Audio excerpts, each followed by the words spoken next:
Readings of Almighty God's words on the pursuit of the truth. What it means to pursue the truth, 13. As for the matter of a country's fate, should people understand how God views it, and how people should view it correctly? People should understand precisely what standpoint they should adopt when regarding this matter, so as to rid themselves of the erosive effects and influence that the idea every person shares responsibility for the fate of their country has on them. Let's look first at whether the fate of a country can be swayed by any one person, any force, or any ethnic group. Who decides the fate of a country? It is determined by God. That's right. This root cause must be understood. The fate of a country is closely related to God's sovereignty and has no relation to anyone else. No force, idea, or person can change the destiny of a country. What does the destiny of a country include? The prosperity and decline of the country. Whether the country is developed or backward, and regardless of its geographical location, how much territory it spans, its size, and all of its resources. How many resources are on the ground, underground, and in the air? Who the ruler of the country is? What kind of people make up the ruling hierarchy? What the ruler's guiding political principles and method of governance are? Whether they recognize God, obey Him, and their attitude toward God, and so on. All these things have a bearing on the country's fate. These things are not determined by any one person, let alone by any force. No one person or power has the final say, and neither does Satan. So, who does have the final say? Only God has the final say. Humans don't understand these things, and neither does Satan, but it is defiant. It constantly wants to take charge of humans and dominate them. So it constantly uses some stirring and deceptive ideas and opinions to promote things like moral conduct and social mores, and make people accept these ideas, thereby exploiting people to serve the rulers and keep the rulers in power. But in fact, no matter what Satan does, the fate of a country has no relation to Satan, nor any relation to how vigorously, profoundly, and broadly these ideas of traditional culture are disseminated. The living conditions and form of existence of any country in any period, whether it is wealthy or poor, backward or developed, as well as its ranking among the many countries in the world, all this has no relation whatsoever to the strength of the ruler's governance, nor to the substance of these thinkers' ideas, or the vigor with which they disseminate them. A country's fate is only related to God's sovereignty and the period when God manages all of humankind. In whichever period God needs to do whatever work, and rule over and orchestrate whichever things, and lead all of society in whichever direction, and bring about whatever form of society.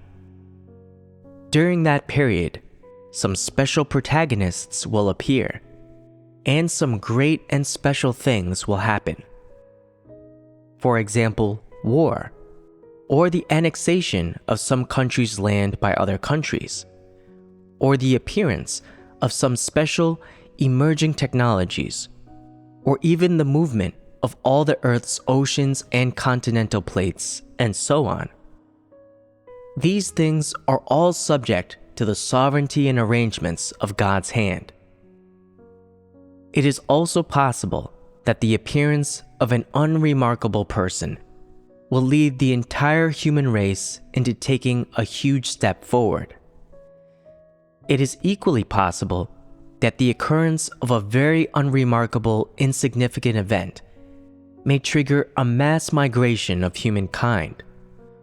Or it may be that under the effects of an insignificant event, all of humankind will undergo a major transformation. Or there will be varying degrees of changes in terms of the economy, military affairs, business, or medical treatment, and so on. These changes influence the fate of any country on earth, and also the prosperity and decline of any country. That is why the destiny, rise, and fall of any country, whether it be powerful or weak, are all related to God's management among humankind and to His sovereignty. Why then does God want to do things this way? His intentions are at the root of everything. In short, the survival, rise, and fall of any country or nation has no relation whatsoever to any race, any power, any ruling class, any mode or method of governance, or any individual person. They are only related to the sovereignty of the Creator, and they are also related to the period during which the Creator manages mankind, and to the next step that the Creator will take in managing and leading humankind. Therefore, whatever God does influences the destiny of any country, nation, race, group, or individual person. From this point of view, it can be said that the destinies of any individual person, race, nation, and country are actually linked and closely bound up with each other, and there is an inseparable relationship between them. However, the relationship between these things is not brought about due to the idea and view that every person shares responsibility for the fate of their country, but rather it is brought about due to the sovereignty of the Creator. It is precisely because the destinies of these things are under the sovereignty of the only true God, the Creator, that there is an inseparable relationship between them. This is the root cause and essence of a country's fate. So, looking at it from the perspective of the majority of the population, what viewpoint should one hold as regards the fate of one's country? First of all, one should look at how much the country does to safeguard the majority of the population and keep them satisfied. If the majority of the population live well, have freedom, and the right to speak freely, if all the policies promulgated by the state government are very rational, and people regard them as fair and reasonable, if the human rights of ordinary people can be safeguarded, and if people are not stripped of their right to life, then people will naturally come to depend on this country, feel happy living there, and love it from the bottom of their hearts. Then everyone will be responsible toward the fate of this country, and people will be genuinely willing to fulfill their responsibility to this country, and they will want it to exist forever, because it benefits their lives and everything about them. If this country cannot safeguard the lives of ordinary people, and does not give them the human rights they deserve, and they don't even have freedom of speech, and if those who speak their mind are subject to restrictions and crackdowns, and people are even forbidden to speak or discuss what they want, and if, when people are subject to bullying, humiliation, and persecution, the country doesn't care. And if there is no freedom whatsoever, and people are deprived of their basic human rights and right to life, and if those who believe in and follow God are even suppressed and persecuted so that they are unable to return home, and if believers are killed with impunity, then this country is a country of devils, a country of Satan, and it is not a real country. In that case, should everyone still be responsible for its fate? If people already loathe and hate this country in their hearts, then even if they admit responsibility for it in theory, they will be unwilling to fulfill this responsibility. If a powerful enemy comes to invade this country, most people will even harbor hopes of the country's imminent collapse, so that they can lead happy lives. Therefore, whether everyone is responsible for a country's fate depends on how its government treats the people. The crux is whether it has the public support. It is mainly determined based on this aspect. The other aspect, fundamentally speaking, is that behind anything that happens to any country, there are a number of reasons and factors that cause this thing to happen. And it is not something that can be influenced by an ordinary or insignificant person. Therefore, when it comes to a country's fate, no individual person or any ethnic group has the final say or the power to interfere. Is this not a fact? Let us say, for example, that the ruling class of your country wants to expand its territory and seize prime land, infrastructure, and resources of a neighboring country. After making the decision, the ruling class begins to prepare military forces, raise funds, stockpile all sorts of supplies, and discuss when to launch the land expansion.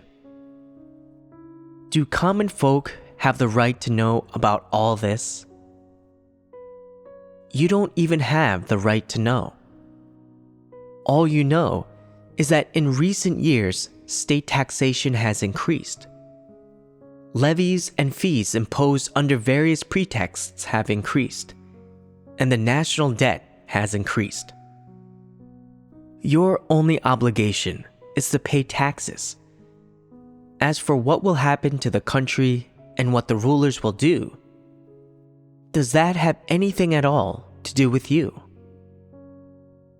Until the moment when the country decides to go to war, which country and which lands it will invade, and how it will invade them, are things that only the ruling class knows, and not even the soldiers who will be sent into battle know.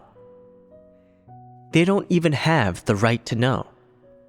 They have to fight wherever the ruler points.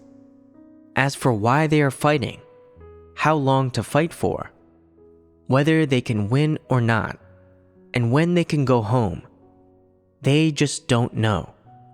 They don't know anything at all. Some people's own children are sent to war, but they as parents don't even get to know that.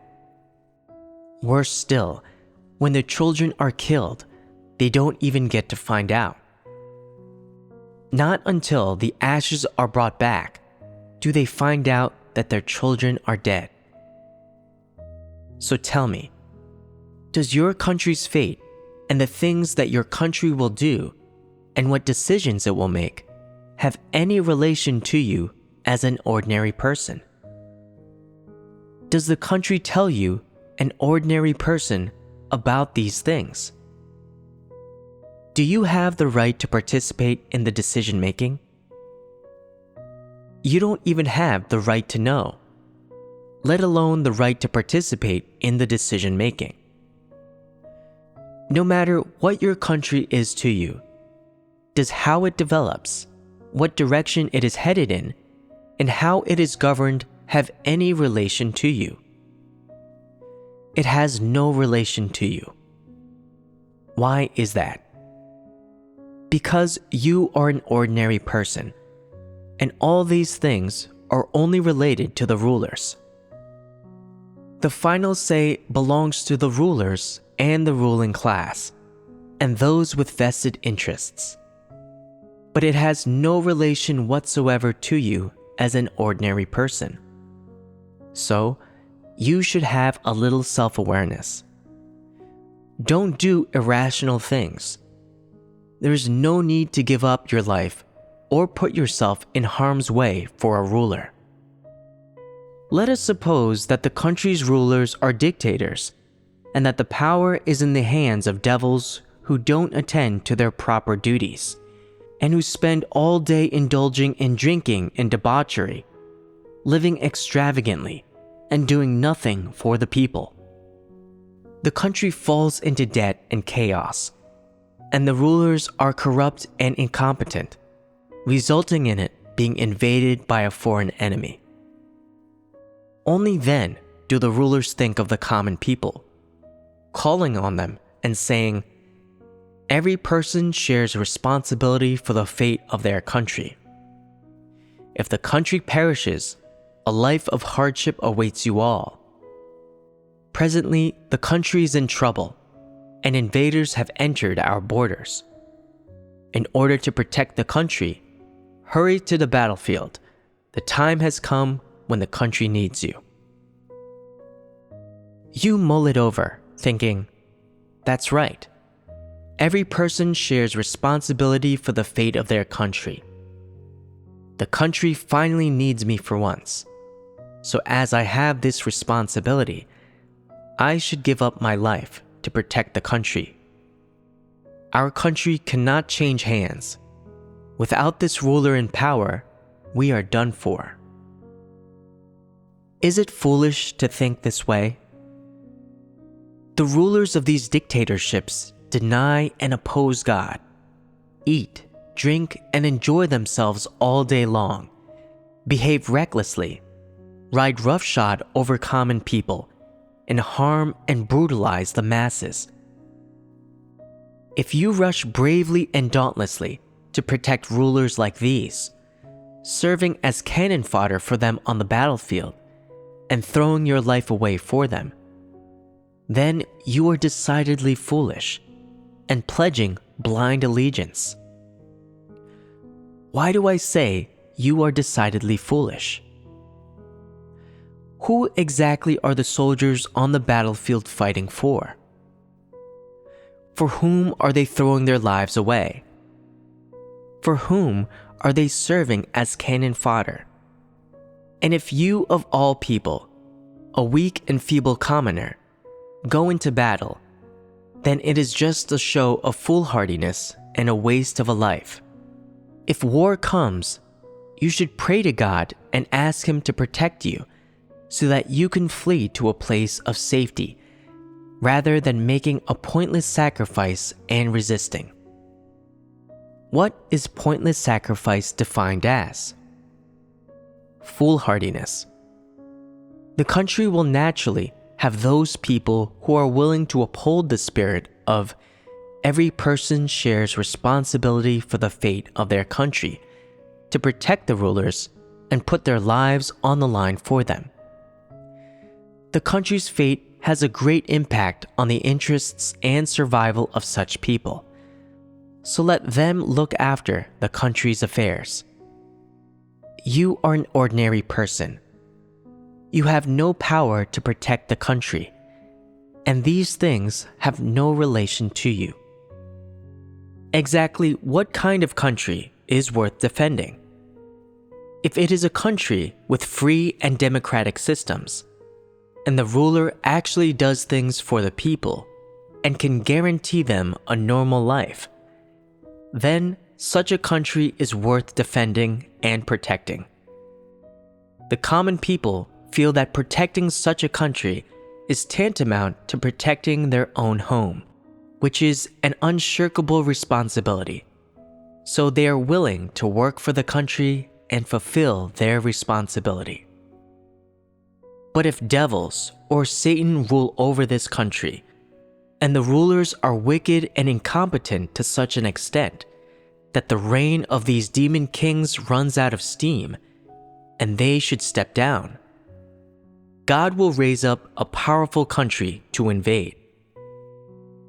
This is a signal from heaven to human beings, telling them that this regime's rulers should step down, and that they are not worthy of having such power, or dominating this land, or making the people of this country provide for them, because they have done nothing whatsoever to provide for the well-being of the country's population, and neither has their reign benefited the common people in any way, or brought any happiness to their lives.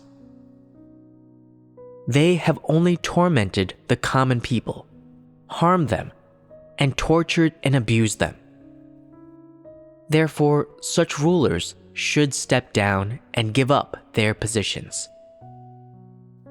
If this regime is replaced by a democratic system with virtuous people in power, this will fulfill the hopes and expectations of the population, and it will also be in accordance with the will of heaven. Those who comply with the ways of heaven will prosper, while those who resist heaven will perish. As an ordinary citizen, if you are constantly misled by the idea that every person shares responsibility for the fate of their country, and always idolize and follow the ruling class, then you will surely die an early death, and are likely to become a sacrificial victim and funerary object of the ruling class. If you pursue the truth, avoid being deceived by Satan, and can escape its influence and keep your life, you have the hope of seeing a positive country emerge, and seeing sage masters and wise rulers assume power, and seeing the establishment of a good social system, and you will have the good fortune to live a happy life. Is this not the choice of a smart person? Do not think that whoever invades are enemies or devils. That is wrong. If you always regard the rulers as supreme and above all others, and treat them as the eternal masters of this land, no matter how many bad things they do, or how much they resist God and brutalize believers, that is a grave mistake. Think about it. Once those feudal ruling dynasties of the past were eradicated, and human beings lived under a variety of relatively democratic social systems, they became somewhat freer and happier. Their lives were materially better off than before, and humankind's breadth of vision, insight, and views on various things became more advanced than before. If people were all backward in their thinking and constantly believed that every person shares responsibility for the fate of their country, and kept wanting to revive old traditions, restore the rule of emperors, and return to a feudal system, could humankind have developed as far as it has? Would their habitat be like it is now? It certainly wouldn't. Therefore, when the country is in trouble, if the country's laws stipulate that you must fulfill your civic duties and perform military service, then you should perform military service in accordance with the law. If you need to go into battle during your military service, then you should likewise fulfill your responsibility, because this is what you must do by law. You can't break the law, and you must abide by it. If the law does not require it, then you are free to choose. If the country you reside in recognizes God, follows Him, worships Him, and has His blessings, then it should be defended, If the country you reside in resists and persecutes God, and arrests and oppresses Christians, then such a country is a satanic country ruled by devils. By constantly resisting God with deranged fury, it has already offended God's disposition and been cursed by him. When such a country faces invasion by a foreign enemy and is beset by troubles inside and outside its borders, it is a time of widespread indignation, discontent, and resentment among God and humankind. Is this not the time when God wants to raise up an environment to destroy this country? This is when God starts to act. God has heard people's prayers, and the time has come for him to redress the wrongs done to God's chosen people. This is a good thing, and it is also good news. The time when God is about to obliterate the devils and Satan is also the time for God's chosen people to get extremely excited and go around spreading the news. At this time, you must not risk your life for the ruling class. You should use your wisdom to cast off the constraints imposed by the ruling class. Hurriedly flee for your life and save yourself as a matter of urgency. Some people say, "If I run away, will I be a deserter?" Is that not selfish? You could also not be a deserter and just guard your home and wait for the invaders to bomb and occupy it, and see what the outcome is then.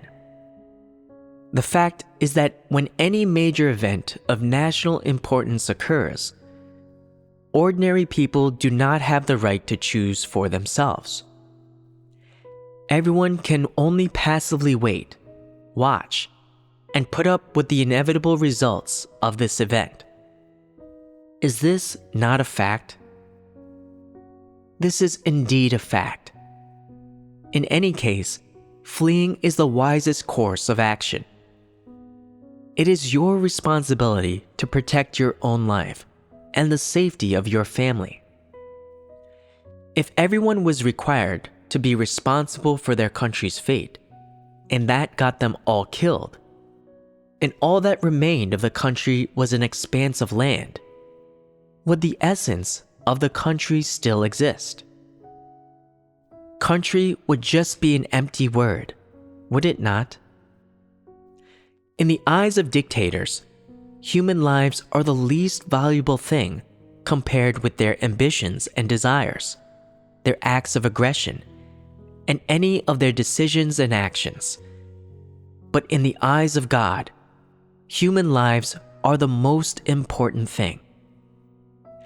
Let those who are willing to be cannon fodder for dictators and uphold the spirit of the saying, "Every person shares responsibility for the fate of their country," make contributions and sacrifices for the rulers.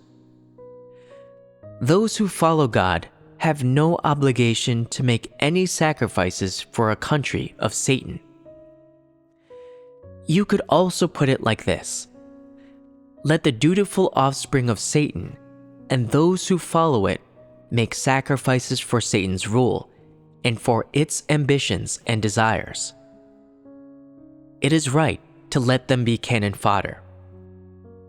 No one forced them to have such great ambitions and desires. They just like following rulers and are intent on pledging loyalty to devils, even if it kills them. In the end, they become sacrificial victims and funerary ornaments of Satan, which is what they deserve. When any country invades another country, or when some unequal transaction with another country leads to war, ultimately, the victims are the common people, everyone who lives in this land. It is a fact that some wars could be avoided if one of the parties was able to compromise, let go of their ambitions, desires, and power, and think about the survival of the common people.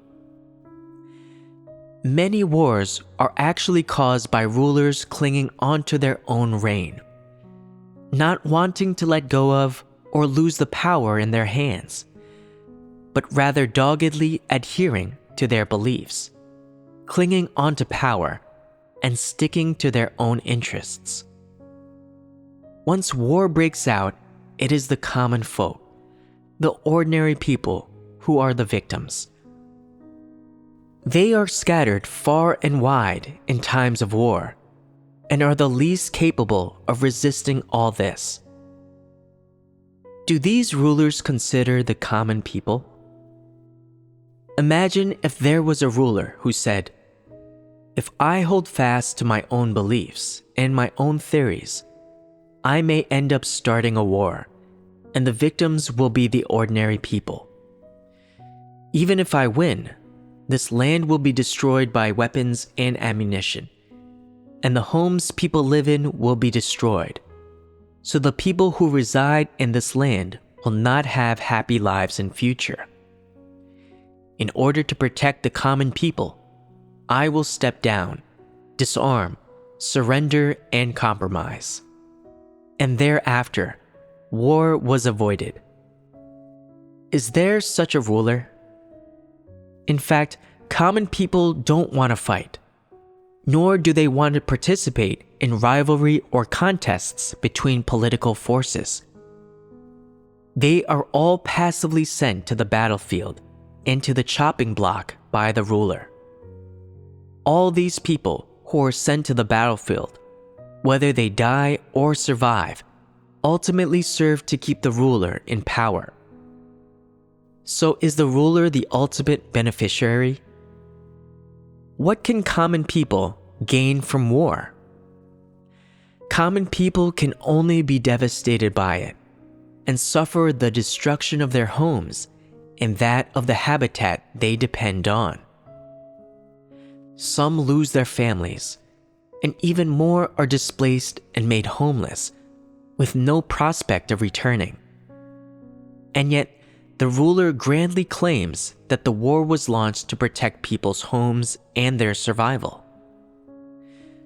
Does this claim hold water?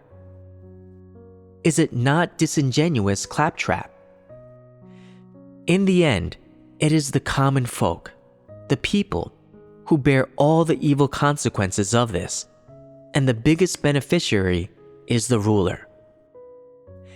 They can continue ruling over the people, ruling over the land, keep hold of the power in their hands, and continue standing in the ruler's place giving orders, while ordinary people live in dire straits with no future and no hope. Some people think this idea that every person shares responsibility for the fate of their country is absolutely correct. Looking at it now, is it correct? There is not a bit of correctness in this saying. Whether looking at it from the perspective of Satan's motives in instilling this idea in people, or the schemes, desires, and ambitions of rulers at various stages throughout the history of human development, or any fact concerning a country's fate, the occurrence of these events cannot be controlled by any ordinary person, individual, or ethnic group. In the end, the victims are the unsuspecting masses and common folk, whereas those who benefit most are the country's ruling class, the rulers at the very top. When the country is in trouble, they send the common people to the front line to be used as cannon fodder. When the country is not in trouble, the common people are the hand that feeds them. They exploit the common people, bleeding them dry and living off them, compelling the people to provide for them, and ultimately even instilling in people the idea that every person shares responsibility for the fate of their country and forcing them to accept it. Whoever doesn't accept it is labeled as unpatriotic. The message these rulers are conveying is, the purpose of my rule is for you to lead happy lives. Without my rule, you would not be able to survive. So you must do as I say. Be obedient citizens and always be ready to dedicate yourselves and sacrifice yourselves for your country's fate. Who is the country? Who is synonymous with the country? The rulers are synonymous with the country. By instilling in people this idea that every person shares responsibility for the fate of their country, in one sense, they are compelling people to fulfill their responsibilities without choice, hesitation, or any objection. In another sense, they are telling people that the fate of the country and the question of whether its rulers stay in power or are deposed are of great importance to the population. So they must take great care to defend both the country and its rulers in order to guarantee their normal existence. Is this actually the case? Quite obviously, this is not the case. Rulers who cannot obey God, do His will, or work for the sake of common people will not win popular support and will not be good rulers. If rather than acting for the sake of common people, the rulers only pursue their own interests, ride roughshod over people, and squeeze sweat and blood out of them like parasites, then such rulers are Satan and devils, and do not deserve the people's support, no matter how powerful they are. If the country didn't have such rulers, would it exist? Would the people's lives exist? They would exist all the same, and the people might even lead better lives. If people clearly see the essence of the question of what their obligations and responsibilities to their country should be, then no matter which country they live in, they should have correct views on the major issues in that country and on issues concerning politics and that country's fate.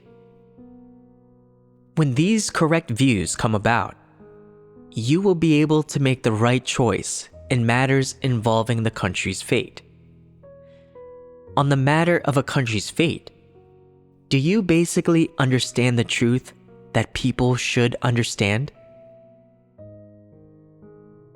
I have fellowshipped a great deal about the saying on moral conduct, every person shares responsibility for the fate of their country.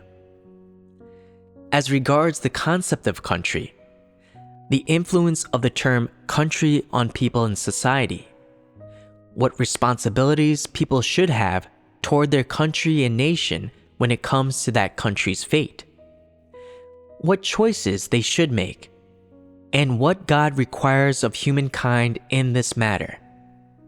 Did I fellowship clearly on all of this? Yes. Then, here ends our fellowship for today.